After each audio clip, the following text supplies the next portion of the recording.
Teams are dropping like flies from the playoff race. Should you be concerned about playing DFS players from those teams on week 16? We'll talk about that and much more.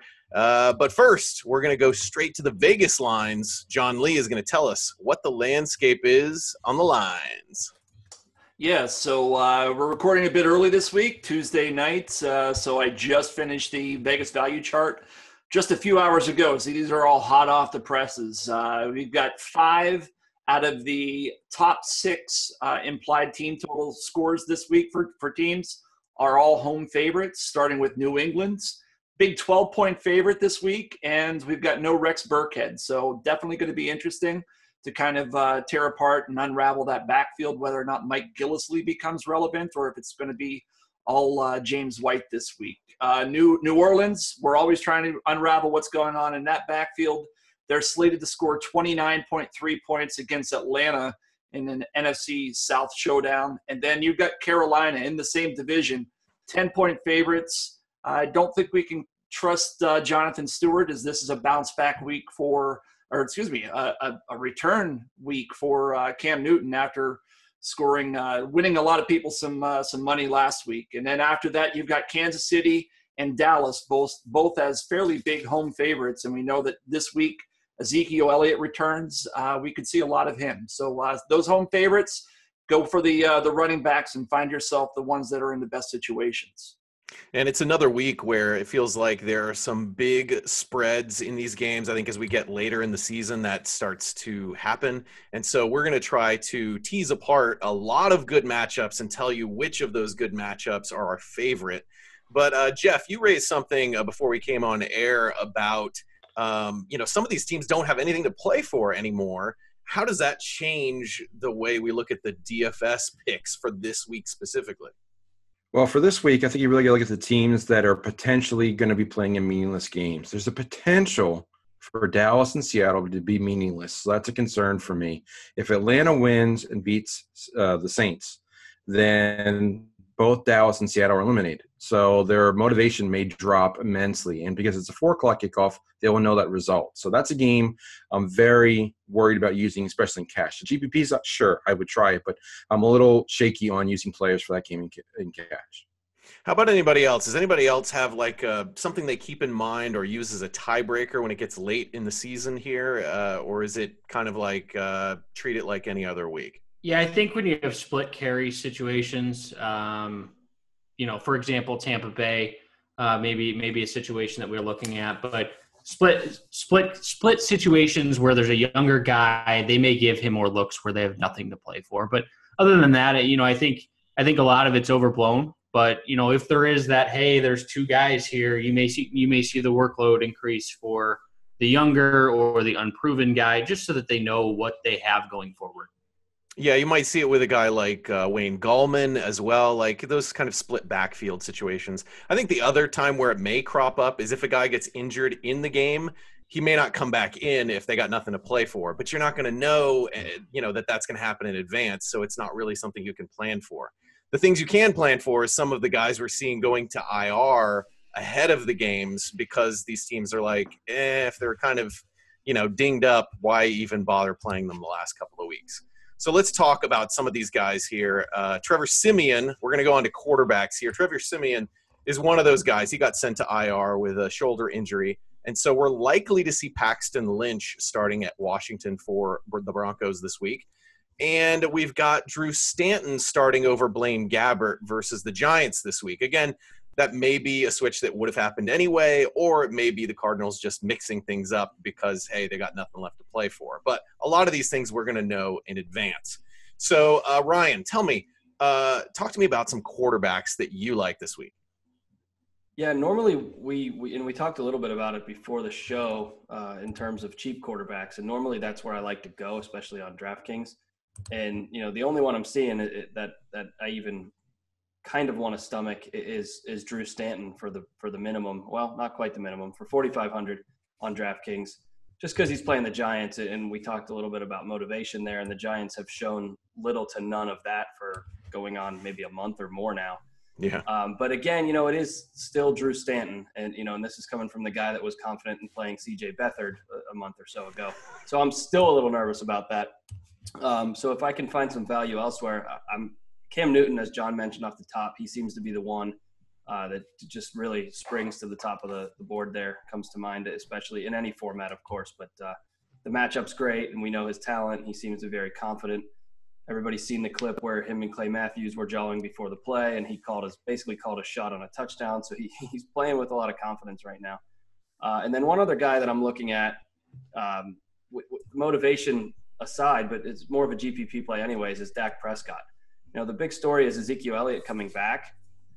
In 23 games with Ezekiel Elliott, Dak averages over 235 yards passing, 1.7 touchdowns and 0.4 interceptions for over 20 fantasy points a game. His stats without Elliott are actually a lot worse: 169 yards, less than 1 touchdown, 1 full interception, and only 12.2 points a game. So we're talking about an 8 fantasy point difference with and without Zeke Elliott. And you'd think maybe without Elliott there, they'd pass more and a quarterback might do better. But it's actually quite the opposite in his case. So I'm looking into that one a little bit this week. We saw a lot of green black-eyed Joes for Cam Newton, but Devin flashed up a red one for the Dak Prescott mention. Devin, who do you like at quarterback, and why don't you like Prescott? Yeah, for Prescott, I just don't think he has the upside, and ultimately his price really isn't that good. So, yes, he was better with Elliott, but a lot of that was early on in the season. He was just good in general.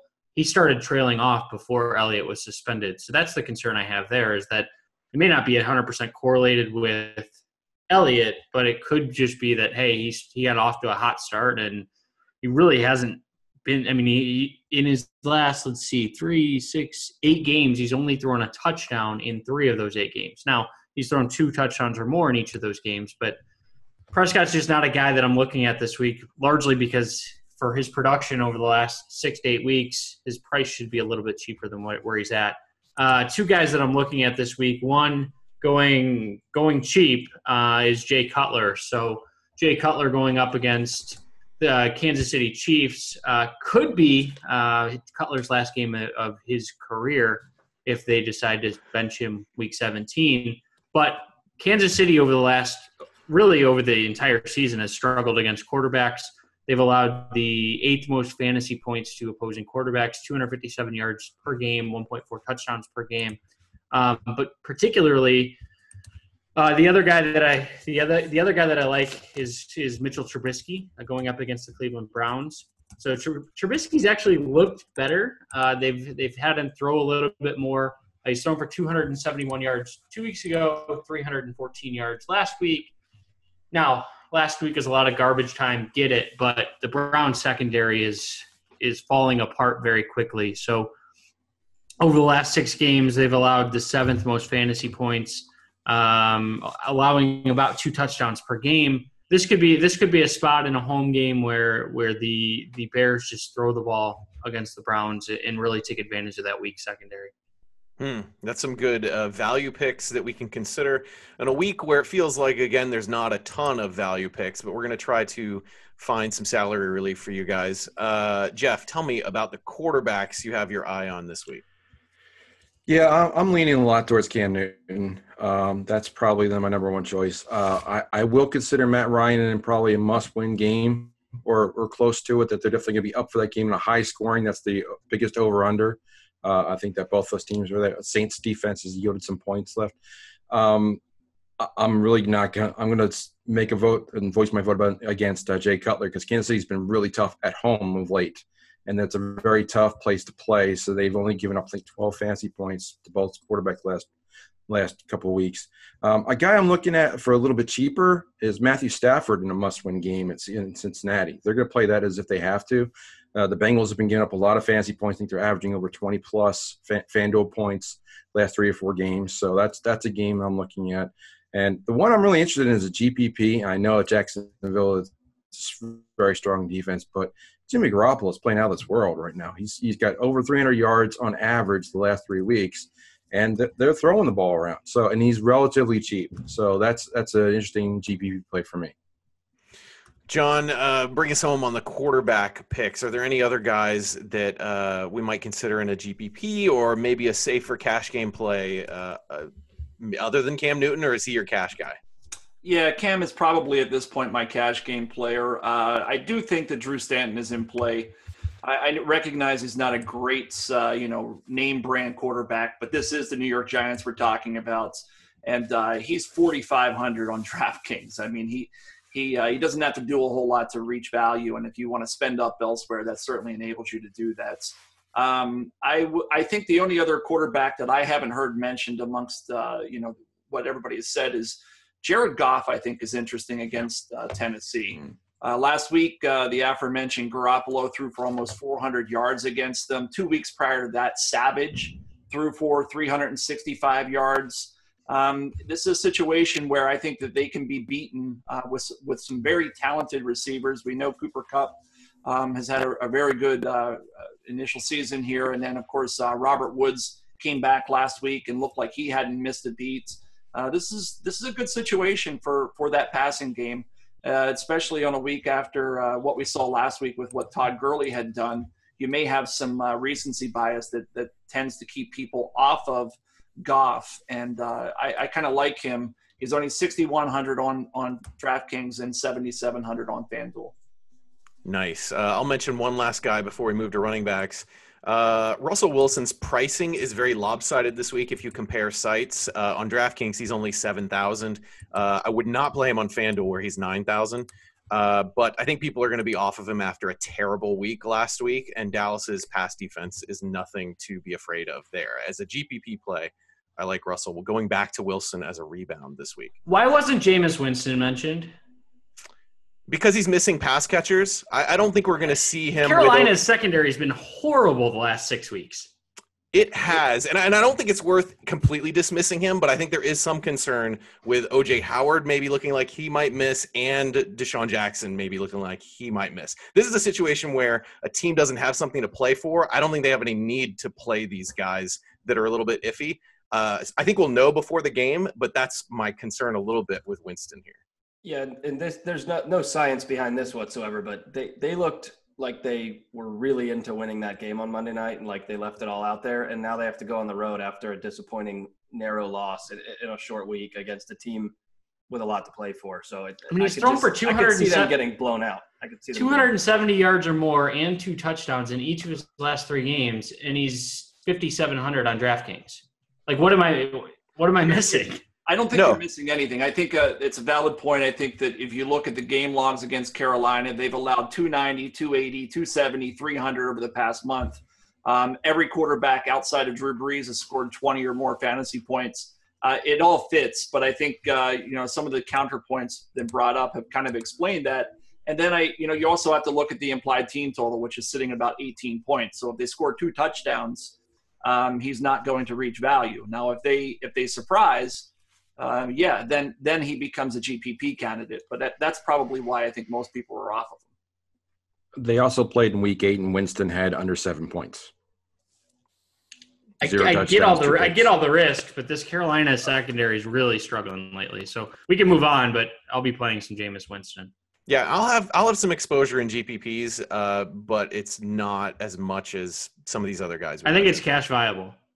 I don't think it's cash viable. Okay. No. If you want to go cheap, he's my favorite cheap guy, less than 6K on DraftKings. I'll probably pay up for Cam, but if you want to go cheap, I think he's a pretty safe play. I think you're going to find enough value. You don't have to go quite that cheap. That's fair. Yeah. It's close. I'm not completely, saying you're crazy there. It's close. All right, let's talk. I'm crazy. That's fine, but not for this reason. Not for this reason. He's not that nice to the rest of us, Austin. We can. I'm nice to Austin. Let it rip. Nice. Let's talk running backs. We have a lot of situations we're watching here. We've got Ezekiel Elliott coming back from suspension, chip on his shoulder. He's going to eat. Devin says he's going to eat against this Seattle defense. That's a total wreck right now. We got Rex Burkhead is out with a knee injury. We're watching Leonard Fournette here, who could have a great matchup against San Francisco if he gets in this game, but we're watching that quad injury. Joe Mixon is still dealing with a concussion. Tevin Coleman is also dealing with a concussion. Austin Eckler is out with a fractured hand. That may mean more work for Melvin Gordon against the Jets. And Doug Martin, to me, with these rules violations and things, seems like he's taking a big backseat in Tampa Bay. If he's active, I don't know that we can count on him to get any sort of work. I think Peyton Barber's the guy the rest of the way there. And Orleans Dark was losing work to Wayne Gallman. And there's a lot of line injuries in this Chargers-Jets game that may make things interesting. The defensive line for the Jets may be without Muhammad Wilkerson. The LA Chargers, both the O-line and the D-line have lots of injuries that we need to keep an eye on. So there's a lot to think about at running back this week, and maybe we'll find some value there. How close were you to saying San Diego Chargers? No, not at all. What, San Diego? Who's that? That's not a team. Nice catch. Yeah, thanks. Devin, who do you like at running back? Yeah, I think it starts with Ezekiel Elliott. So we all saw what Todd Gurley did last week.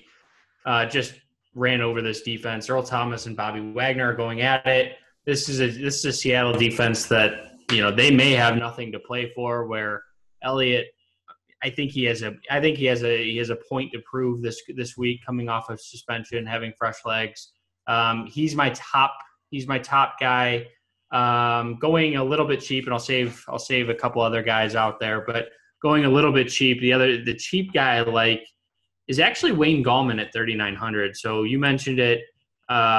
Orleans Dark was really losing share in this offense. They're kind of just seeing what they have in the rookie from Clemson. So Gallman's a guy who I think is pretty interesting. The Cardinals allow a lot of they've actually been very good against the run over the last 6 weeks, but they allow a lot of receptions to running backs. They've allowed 6 receptions and 50 yards per game to opposing running backs. So I think Gallman at 3,900 on DraftKings has an upside where he could catch 4 or 5 passes, and at 3,900 that's basically reaching value right there. Nice. Jeff, tell us about some running backs that you like. Yeah, I think the number one thing is going to try and figure out who the goal line back is going to be for New England and get the bulk of carries, because Buffalo is a great matchup. And if you could figure out that running back situation as it develops this week, that's pretty much the first choice I'm going to make. So it's looking like Lewis right now, but as things could develop, and John mentioned Gillis earlier, he could be active, but I'm leaning towards Lewis and probably then spending up. Todd Gurley's at the top of the list as well, both in price and value. He had a monster game last week, good matchup, and he's one of the reasons why I think Jared Goff is a tournament play versus cash, because you don't know if they're going to run or pass for touchdowns.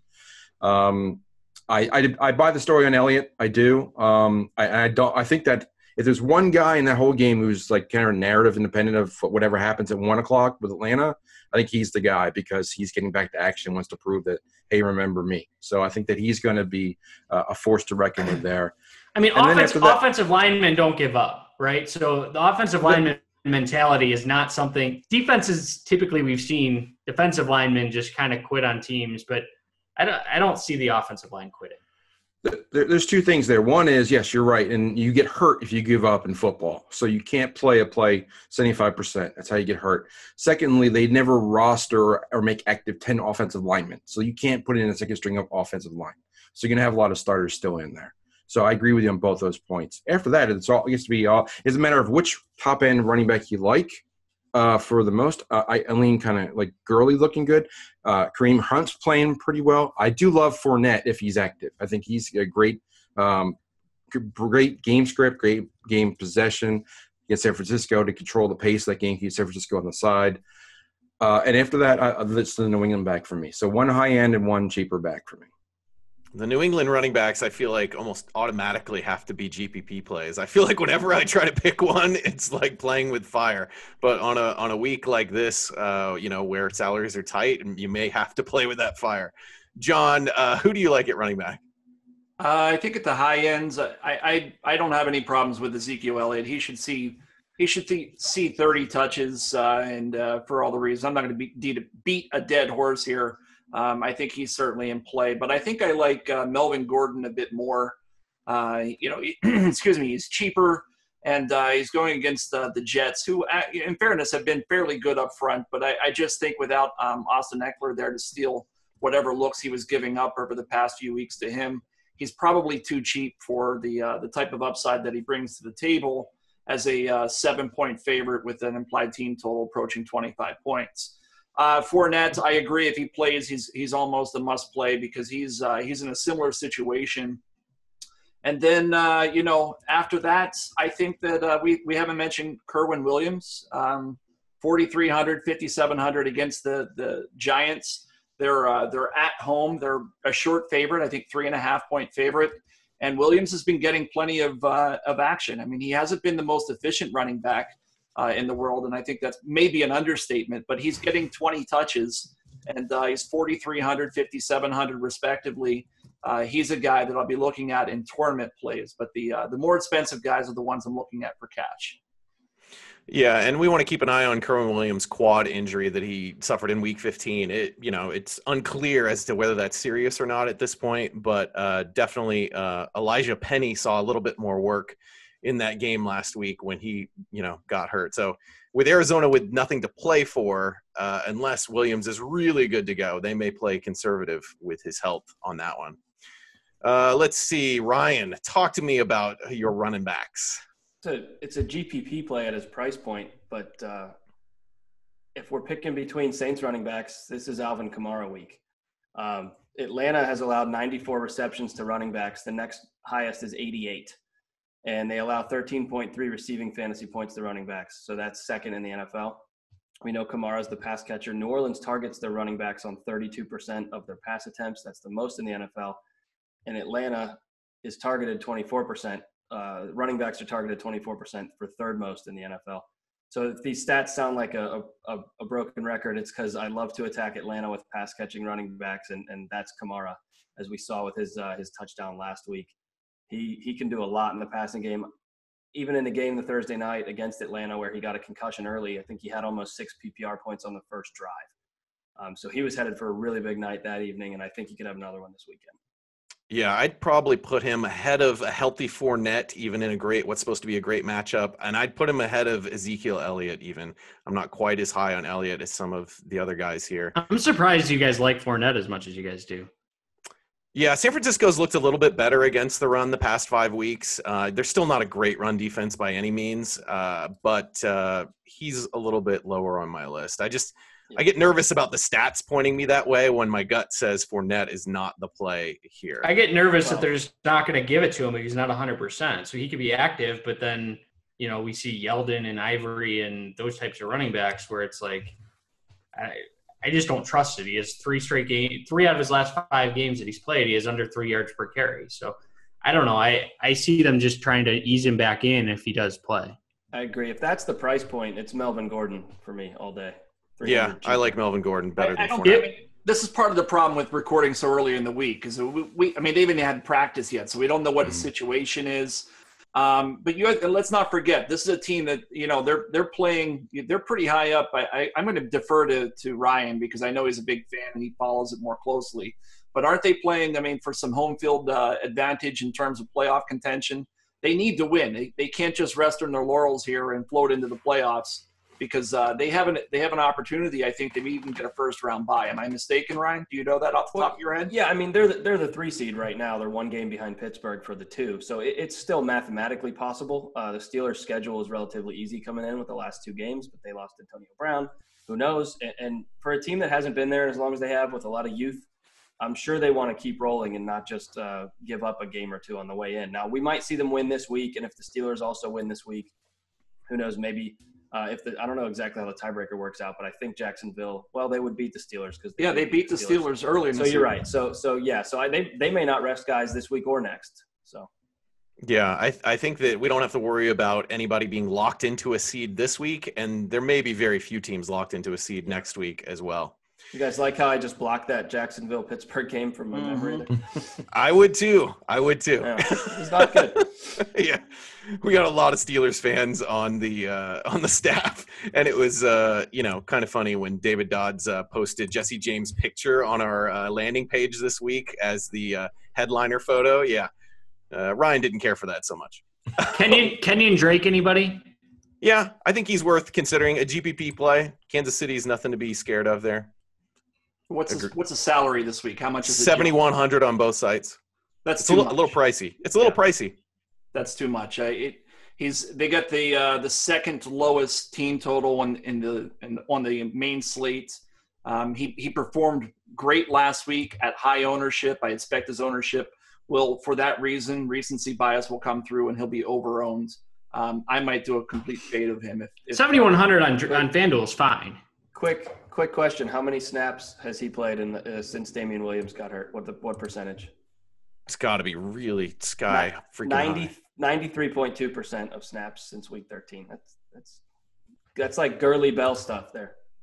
They got no one else really. I mean, Sonoris Perry? No, I don't think so.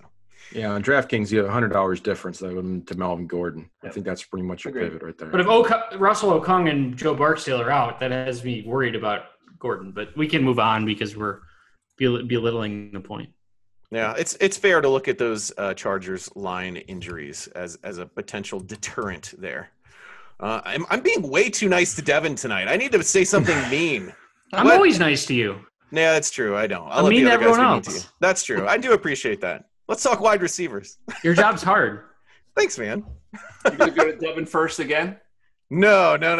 Just because he's my favorite doesn't mean I'm going to go to him first every time. You know? Just wondering. There was a coming on there. Yeah. All right. So, Devin, tell me about Let's talk about some of these injuries we're watching. Marquise Lee for the Jaguars is out with an ankle injury. Emmanuel Sanders out also with an ankle injury. Deshaun Jackson, I mentioned earlier, we saw him in a walking boot. I don't think he's going to go. He hasn't been ruled out yet. Keenan Allen says he's okay, but he had a back injury this past week. Keep an eye on that one. And I don't know. Chris Hogan seems to be always injured. Keep an eye on him. And that's about it. So let's not go to Devin first. John, I like you too. Why don't you tell me about your receivers? I think the top of the list this week, we'll go back to that Arizona game. Larry Fitzgerald, just really like him. He continues to see a lot of action, a lot of targets for cash games. He's still cheap enough. 6,800 on DraftKings, 7,500 on FanDuel. I think that a guy like Drew Stanton will be able to find him no problem, especially against that Giants secondary that has given up some fairly big games over the past month or two. Keenan Allen is probably the luxury item if you can afford it. 77 and 8,300 respectively against the Jets. He's a guy who's been peppered with targets over, the past 6 weeks. And then saving some of the other ones. Maybe a GPP guy that I like this week is Tyreek Hill against Miami. They've been very susceptible to the big play, and we probably have the biggest play receiver in the league. Sitting at 65 and 7,400 respectively. Those would be guys I'll be looking at this weekend. Nice. Let's go to Jeff on this one. Tell me about your receivers. It's a little tricky this week. I think Demaryius Thomas is out there. He's 30 targets the last 3 weeks, and he's just too cheap on both sites. But, again, the question is quarterback. But I don't think it's really mattered so far, so – I think Demaryius Thomas is solid in cash, just on the volume. I like the Fitzgerald pick similarly. I want a piece of land in the New Orleans game, but I'm not sure. I think Michael Thomas is going to be where everybody goes. I'm looking Mohamed Sanu. I think he's a cheap play on that game. He's, I think, 5,900 on FanDuel. He sees a lot of targets at offense. He also is in the gadget offense as well. He can throw the ball on occasion. So is that cash or GPP? He's a GPP. Okay. But I think he's borderline, actually. I'd have to look at his volume and what his recent they're going to throw the ball a lot against the Saints. So that's and Atlant's going to be motivated to score a lot of points. What's Atlant's projected total? 24. So I think he's going to be a part of the offense, a pretty big piece this week. But, yeah, I'm looking for some value plays. One guy I looked at was Roger Lewis on DraftKings. He was, I think, 3,400, 21 targets the last 2 weeks. Again, it's not sexy at 3,400, but you don't need too much to be a value play at that point. And finding value right now this early in the week is a little tricky. And Tavares King may miss that game with a concussion, so that may mean more targets for Roger Lewis. Ryan, talk to me about wide receivers. Yeah, we got down my list a little bit, but not. We didn't get past Robert Woods, who's playing at Tennessee in a plum matchup, as we talked about earlier on the show. Came back last week, led the team in targets. It was only 7 because the game got away, and Todd Gurley exploded, as we know. But I think they're going to keep passing against Tennessee. That's how you beat them. They're a funnel-ish defense, and especially perimeter receivers do very well against that team. So outside of him going a little cheaper. Another GPP dart, and Devin might like this given his quarterback selection earlier, is Kenny Stills against Kansas City. He's their deep guy. He's their explosive play, and he's very cheap. And if you're looking for somebody to just round out a GPP lineup, he's somebody to look at. And there's another cheap one that I guess I can save for the rest, but we talked about it pre-show, who's seeing a lot of cheap volume. So I'll let you pass it over to somebody else here, Austin, for that one. Yeah, your mistake there was assuming that just because Devin likes a lot of Dolphins this week, I like Devontae Parker, that he would agree with you, and that's impossible. No, I could have just said Jarvis Landry, and he would have still said no somehow. No, Devontae Parker's the guy I like in that game. Okay, all right. Tell us more. He wasn't a big part of the offense up until about 2 weeks ago. There was a weird stretch where I think it was that when Matt Moore was in the game where he just kind of fell out of favor, and he had 3 straight games of 26 yards or less. But over the last 2 weeks, he's been targeted more. His price is still relatively deflated. He's had 10 receptions over his last 2 games. At just 4,200 on DraftKings, he's a guy that I'm looking at. This week for me is all about going cheap. So I'm not looking to, and we'll get into tight ends in a minute, but I'm spending up for Gronk as much as possible. So this week, some cheap guys that I'm looking at. Mike Evans is too cheap at 6,400 going up against Carolina. I've mentioned why I like Tampa Bay's passing offense. I think stacking Winston and Evans is a pretty good move, even though a lot of people hate on. It was funny before the Monday night game, everyone was hating on Mike Evans, saying he's not good anymore, and then he catches a 45-yard touchdown, and everyone just says, "Oh yeah, it's still Mike Evans." Kendall Wright's a guy that I really like at 3,800. This Browns, I mentioned the Browns secondary is basically just falling apart from where they were early on in the season. 17 catches over his last 2 games, and his price is relatively strange because he's only 3,800. So you're getting a guy who has 17 catches over his last 2 weeks at just 3,800. That seems like a relatively no-brainer. And then the last guy I like is Keelan Cole for Jacksonville. So Marquise Lee is out. And Keelan Cole has really stepped up in this offense. So he's really been what D.D. Westbrook we thought would be, but over the last 2 weeks, he had 186 yards and a touchdown last week, and then against Seattle, he had a 75-yard touchdown. So he has a touchdown in 3 straight games. He's more of a GPP play because he is their deep threat. He has two catches in 2 games in a row where he has catches longer than 70 yards. So it's hard to predict that in cash. Wright, Parker are 2 guys that I like more in cash, but I think Keelan Cole, I can't even pronounce his name. I want to say Keenan, is a good GPP play this week. Nice. One set of receivers that I'm trying to tease apart here a little bit is the receivers in Detroit. On paper, the Bengals seem to have a little bit of a tough-ish defense against allowing fantasy points to receivers, but they've had so many injuries, and I feel like that team is kind of in shambles. Does anyone like either Golden Tate or Marvin Jones in this game? Marvin Jones revenge week. It's Marvin Jones revenge week. Going up against his former team. That's the guy to take then. I don't think either of these guys are necessarily cash game plays, but don't ignore them in GPPs. Jones only has 9 targets over the last 2 weeks, and comparatively, Eric Ebron has 18. Yeah, but look at the yardage, and the yardage is fine. I'm a slave for targets. 85, 109, 90, 64, 85. Well, last week, 58 of it came on just a pure third down Hail Mary jump ball. So without that, he has the most pedestrian game probably. So over his last 9 games, 96, 128, 107, 22 against the Browns, fine, where everyone was on him against Jason McCourty, and he bit me. I'm not mad about that or anything. 85, 109, 90, 64, 85. So he is 64 or more in 8 of his last 9, 85 or more in 7 of his last 9. Going up against his former team, sign me up. No double-digit targets since week 9, I'm seeing. and only Doesn't 9 matter, targets though. time.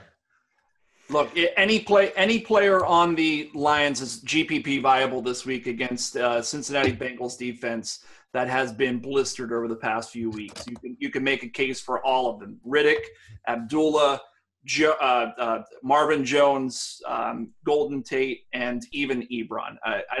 You can make the argument. You just got to pick it the right way. That's the bottom line there. So did we talk about Stafford earlier? Because it sounds like we should have. No, we did. Okay, I forgot. Yeah. I'm with Devin on Marvin Jones being the pick.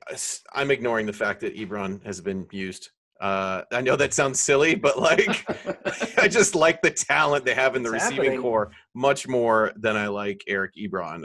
2-game streak. I'm going to ignore it for a little longer. I know you disagree. That's why you're my best friend. Yeah, exactly. I'm just getting sick. I'm about to turn it off.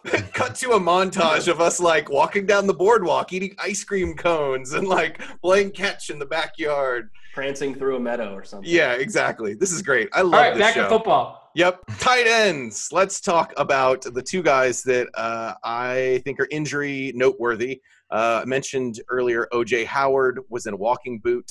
He may not play this week. And looks unlikely to play this week. And then Hunter Henry was sent to IR with a lacerated kidney. Other than that, I don't have any other tight ends on the main slate that I have injury info that I'm watching closely. Let's go to Ryan to talk about tight ends. Who do you like this week? I'm going to do what I can to try to get Travis Kelce in. Miami has not been good against tight ends all year long. Devin was the only one who disagreed with that note. Because Rob Gronkowski. He's all about Rob Gronkowski this week. Reason being because I'm talking. Not what I'm saying, just because I'm talking. So correct. If I could finish.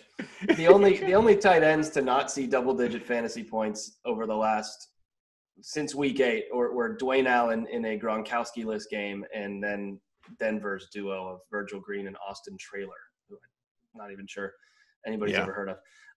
So basically $2,500 salary guys are the only ones not getting double-digit fantasy points against this team. So I like Kelce in a bounce back this week, and I'm going to try to get him in if I can. Nice. Jeff, you agreed with the Kelce take. Who else you like? Yeah, I only got one other guy I'm really looking at this week. I don't know if you might know who he is, but it's a guy I'm just thinking of this week. So did he have a good game? I can't remember if any of us called him out on last week's show at all, but man, we should have, I guess. I think yeah. Austin, you're saying that it was I called him out as a reason to not play Funchess, and that's the only thing we said about him. I don't remember anyone else saying anything else about him. Jeff made a big good call on Olsen last week. Big game, and I think he could be in for another one here for sure. Yeah.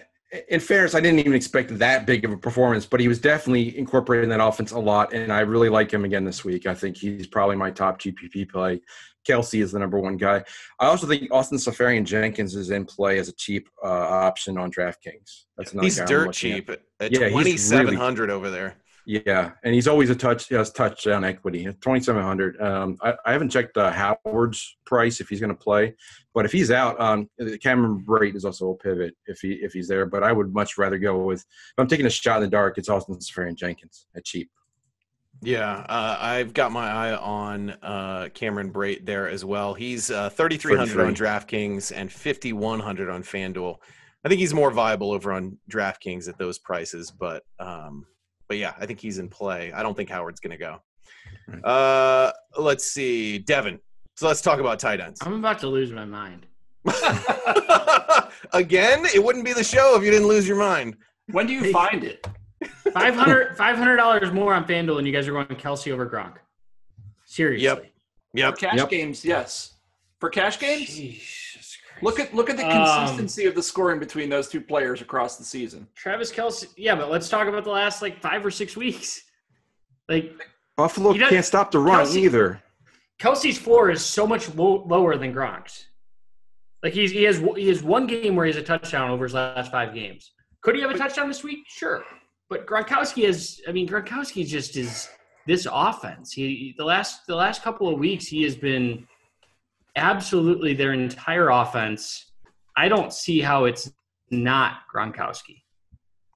I just don't. Because it's Kelce. They're what, 10-point favorites, 12-point favorites? He can do whatever he wants. He can beat him with Danny Amendola this week. I'm actually incredulous that you're like this. I'm losing my mind. How dare you, sir? He had 9 for 147 the last time against the Bills. I don't get it. Well, I mean, that's a narrative, right? So he went back to his hometown and he had a big game. I mean, we talked about it on this show. But, I mean, you talk about this is the team. Who's the cog that makes the Chiefs go? It's Kelce, right? Well, lately it's been Tyreek Hill. Like, I mean, Kelce over the last couple of weeks just has not been. I mean, he's not getting. Are you forgetting the 2 touchdowns that were called back? That was at least one of them should have been a touchdown. He was in the end zone twice and was overruled. In the Oakland game, yeah. I mean, what do we have to put on the line here? Because I'll put anything. To be clear, name mistake, and I'll do it. All right. So here's the deal. I got to think about this. Okay, we're on the show live. Whoever loses, Okay, so what are we going? Point per dollar on DraftKings site. On DraftKings, point per dollar. Whoever scores lower, the other guy has to dress up like Black Guy Joe on next week's show. Okay. I don't know how that's possible, but sure. Black guy and yellow face paint. All right, I'm in. I'm not shaving my hair. I'm sorry. You cross that bridge. It might not grow back. So there's no arguments here. Yeah, fine. All right, Black Guy Joe with Black Guy Devin next week on the show. All right, so this is John versus Devin for the Black Guy Joe bet. Okay. I feel like the other two need to be in on this too, since they're so confident. For clarity, I want to say the pricing difference is $500 on DraftKings. I think, Devin, you said FanDuel. It's $1,400 difference on FanDuel. So yes, there's no way I'm going up $1,400 more, even on a historically looser pricing site. Yeah. And I'm actually not going to be on next week's show, so darn, I don't have a chance to wear any face paint. I'm really sad about that. Please join my cash games if you're playing Travis Kelce. To everyone who's listening to this show, every single person, because I will have none of him. No overlap there. So it's noted that it's 4 against 1, just like we all hated Jeff's Greg Olsen pick last week. I had Benjamin Watson last week, so it's not like I was completely off base. No, exactly. That was a good pick as well. I do remember that one. In fairness, I want to make a point. Gronk's a fine play, but to insinuate that he's that much of a better play than Kelce, I think is not fair. Let's talk about defenses and kickers. We know that John is going to take a nap during this segment, and Jeff is geared up and fired up to talk about these guys. Ryan or Devin, do you want to mention any kickers or defenses before I pass it over to Jeff? Robbie Gould. Robbie Gould. That worked. Gold is gold, just like last week. Ryan, you got anything, or are you good? Maybe come back to me on defenses. You got it. Jeff, lay out the landscape of defense and kicker for us. Kickers, I always like to have more than one option, but my number one option is Butker for Kansas City at 4,900. This is a children's show. That's why we're so childish. So I'm looking for guys that are in, home favorites. And team's going to score 24 plus points. So Butker fits the bill, and he's also one of the 7 kickers that's had multiple 50-yard field goals, including I think last week he had one as well. My 2 tournament guys are Bailey for Dallas and Lambeau for Jacksonville. Those are my kickers this week. All 3 guys are under 5K. On defense, the cash game for me is Kansas City at 4,500 at home. They've been a very formidable defense last 2 weeks. They're cheap at home. I really like them. Tournament guys, I think New England's underpriced at 4,600, and I also like the Giants for 4,200 against Arizona. I see the Giants racking up some sacks there and maybe getting a couple of turnovers. So they're pretty cheap if you want to play a tournament, but I like Kansas City the most. Nice. Yeah, I do like that Kansas City play. The pricing on FanDuel is especially good at 4,500. Ryan, you had one you wanted to mention. Yeah, GPP Carolina, because I think they're just going to blow Tampa out. And their price is especially good on DraftKings at only 3,100. If you look at our evaluator tool, you'll see kind of the disparity on some of these plays. If you're playing both FanDuel and DraftKings, you can choose which site to get your exposure to that. Chicago play. Bears. Chicago Bears. Kaiser's horrible. Yeah. Fair point. Kaiser forgets what team's jersey he's wearing and throws it to the other one a lot. So He just gets so excited. Yay, football. He's like, ooh, a guy. It doesn't matter what color jersey he has on. He just throws it. Nice. He's like the guy when you're a kid and you play, 500 or jackpot or whatever they call it, and you just throw it up and hope your guy comes down with it. Exactly. That was a fun game. All right, let's talk about stacks. Who's got a stack they want to talk about? John Lee, tell me who you're stacking this week. I'm going to share 2 stacks. I'll go through them quickly. Goff and Woods, we've already talked about those two, so I will not. I'll not talk any further about that and justify it. Just watch earlier in the show and you'll figure it out. The one I do want to talk a little bit about is Cam Newton to Devin Funchess. Last week, Funchess screwed a bunch of people, myself included, across the industry in a prime matchup. But what a lot of people are going to forget is he got hurt early in that game. He was a red zone target, got hit right in the ribs, looked like he was going to be out. And I think he just finished the game as a decoy. He finished with 1 catch for 19 yards. The week prior against Xavier Rhodes, he only had 3 catches. And then the week prior to that, he only had 4 catches with Marshawn Lattimore in tow. This week against Tampa Bay, we've seen Tampa Bay give up some really big games. Everybody's going to be on the Cam Olsen train in GPPs. I think this is a week to go back at Funchess at lower ownership, and I'll definitely be one of the people doing it. John Lee will have bunches of Funchess. Ryan, tell me about the stacks you're playing this week after John stole your favorite. He really did. That's okay. I like a little correlation between a running back we didn't mention in Jordan Howard in Chicago. I know Cleveland's tough against the run, but they're also always losing. And no, they've been really bad lately. That's right, and they're getting worse. And Chicago uses Howard a lot when they're winning, and they should be winning this game. So them and the Bears D, I like that.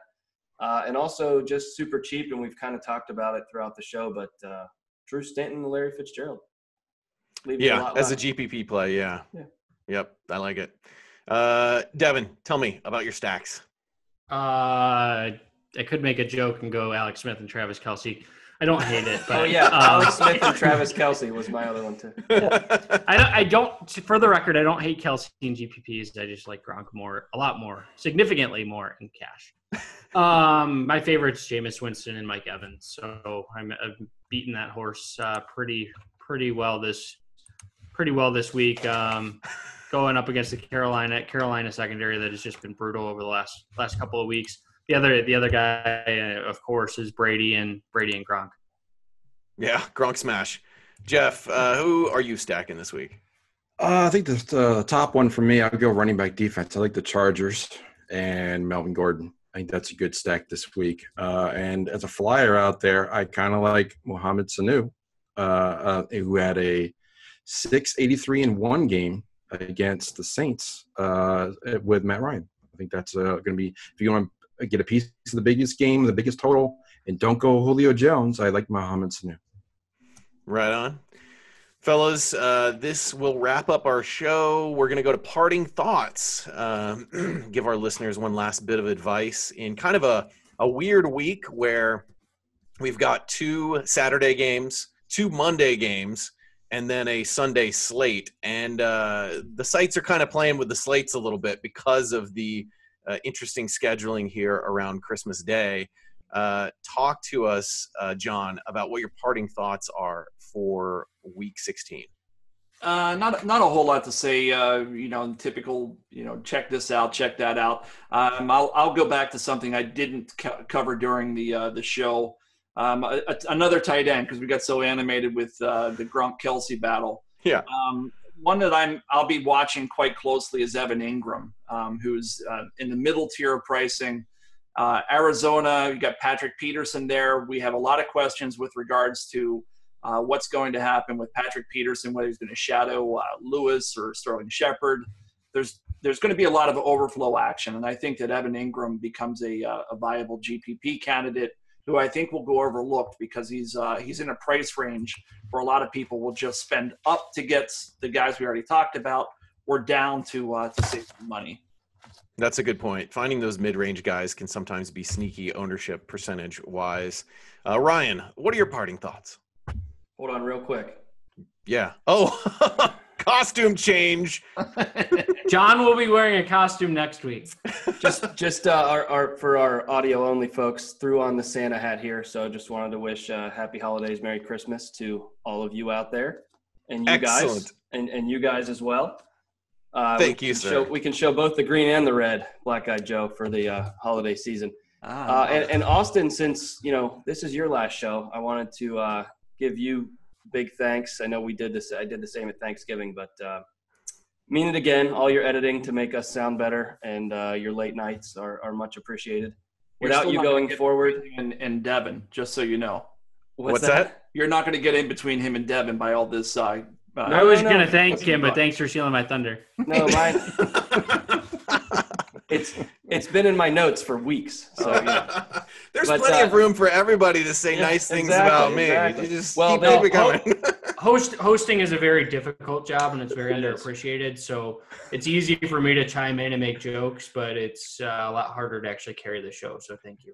Yeah, for everybody behind the scenes, Austin keeps that show sheet and puts a lot. We put some of the injuries in, but he's the one that really crushes that stuff. And when we do this during the playoffs and he's not around, you'll notice the lack of quality.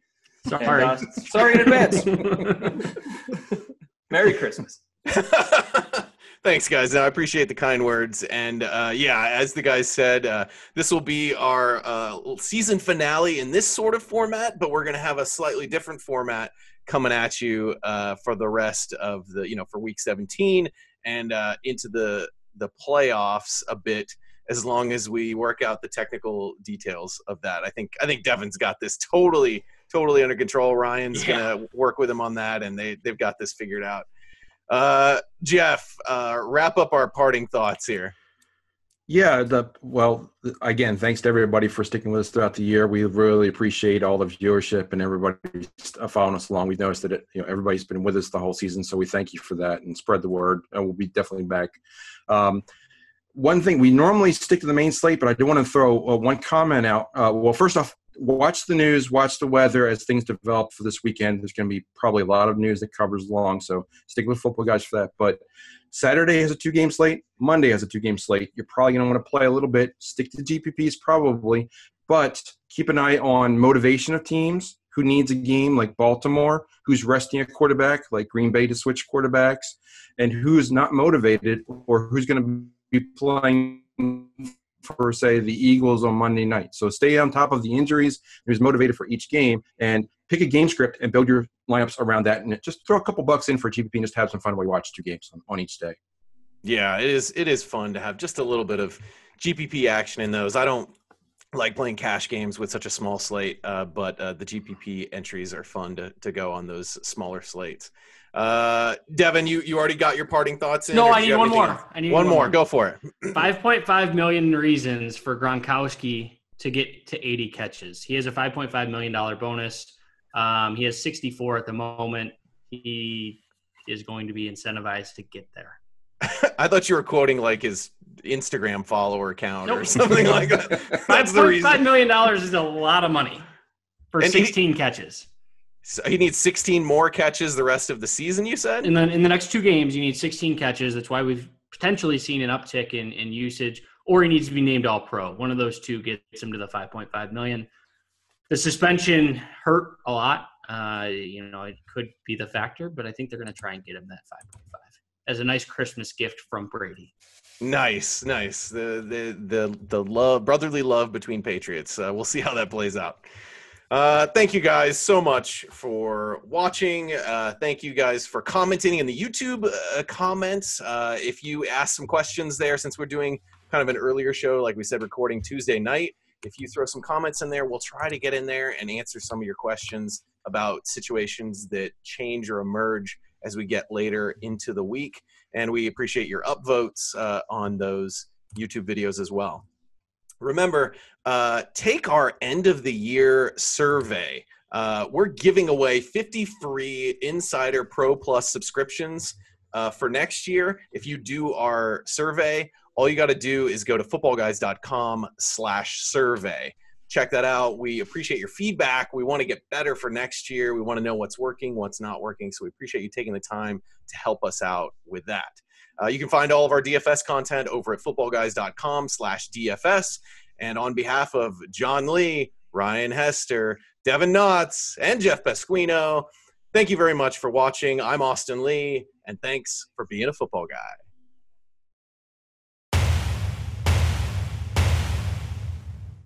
To check out all of our DFS content over at footballguys.com, click on the icon in front of Ryan's face. To subscribe to our Football Guys TV YouTube channel, be sure to click on the button on John's face. And if you'd like to see our latest video, click below me now.